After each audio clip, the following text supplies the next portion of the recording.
In the top right corner of the political compass, we can see esoteric fascism, also referred to as esoteric Nazism. I prefer to call it esoteric Nazism because it really has to do only with Nazism and not other fascist movements. Now, what the hell is this ideology? It's kind of hard to define because it includes mystic and pseudoscience belief in the Nazi ideology. But you know, the actual Nazi ideology had plenty of mystic pseudoscience belief already. The easiest way to define it is that esoteric Nazism is a range of weird beliefs that differ greatly from Hitler mainstream Nazism. And the guy at the origin of esoteric Nazism is Heinrich Himmler, leader of the SS, the architect of the Holocaust, and some will say the second most powerful man in Nazi Germany. Him and Hitler had a lot of similar views, but they had some differences. And when they did, it was Himmler having a more crackpot viewpoint than Hitler. He believed that Germans were descendants of the Aryan race, and that the Aryan came from the lost city of Atlantis. Now, obviously, Hitler also believed that Germans were descendants of Aryan, but he believed that they were from Northern Europe, you know, the Scandinavian country, not literally from a sinking continent. Himmler rejected Christianity, in contrast with most Germans, instead believing in old paganism. He took his paganism quite seriously, and his ideal Germany would be one that would adopt his paganistic views. He had a list of holidays based on paganism that the SS member could participate instead of the Christian festivity, with the winter solstice being a very special activity of the year.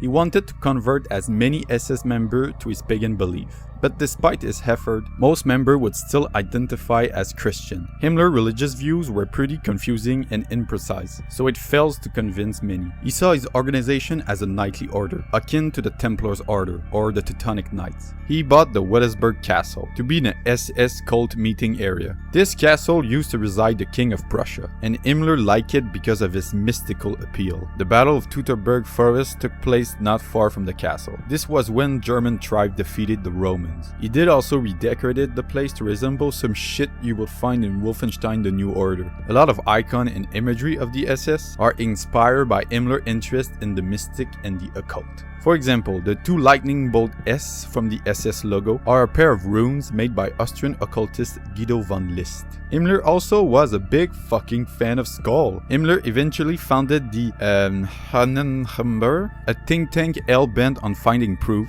that Germans were descendants from ancient Aryan. With this organization, Himmler was able to conduct any search he wanted, no matter how crazy they were. He sent people to find the lost city of Atlantis, the Holy Grail, the Hammer of Thor, and many more. Hitler thought that Himmler's mystic obsession was kinda nonsense. In 1945, when the war was pretty much lost for Germany, and the relation between Himmler and Hitler was at an all-time low, Himmler decided to try to negotiate peace with the Allied power, while Hitler was ready to die in the fatherland. Himmler's plan did not work at all. He got eventually detained by the British, where he killed himself with cyanide poison. So with Himmler's death, doesn't mean the end of esoteric Nazism? Well, just like Hitler's death did not bury Nazism completely to the ground, it's the same with esoteric Nazism. In fact, it even got crazier after World War II. The first prominent figure post-World War II is Savitri Devi. Born in France, from her very early age, she despised any form of egalitarianism, which is probably why Nazism appealed to her greatly. Fun fact, she was favorable to Nazi occupation of France, but her mother worked in the French resistance, so you can imagine those awkward family dinners. She traveled to India in search of the Aryan past. She loved the segregation system that was taking place in the country. She converted to Hinduism and traveled the country lecturing people on Aryan values, and by quoting texts in Mein Kampf. She was also a spy for the Axis power. Between 1948 and 1956, she wrote her book The Lightning and the Sun. And this is in this book that we can see how insane her Nazism take is. Basically, she mixed Nazi ideology with the Hindu religion. It's all a bit complicated, but the gist of it is, she believed that Hitler was the ninth avatar of the Hindu god Vishnu. And the reason why Hitler lost the war is because somehow he was too good and too merciful. But the next incarnation of Vishnu, Kalki, will be even more ruthless and cruel than Hitler and finish what the Führer had started. There is a lot more believer of esoteric Nazism that I could talk about, but it would take all days. But for last, I want to talk about another one, Miguel Seranno.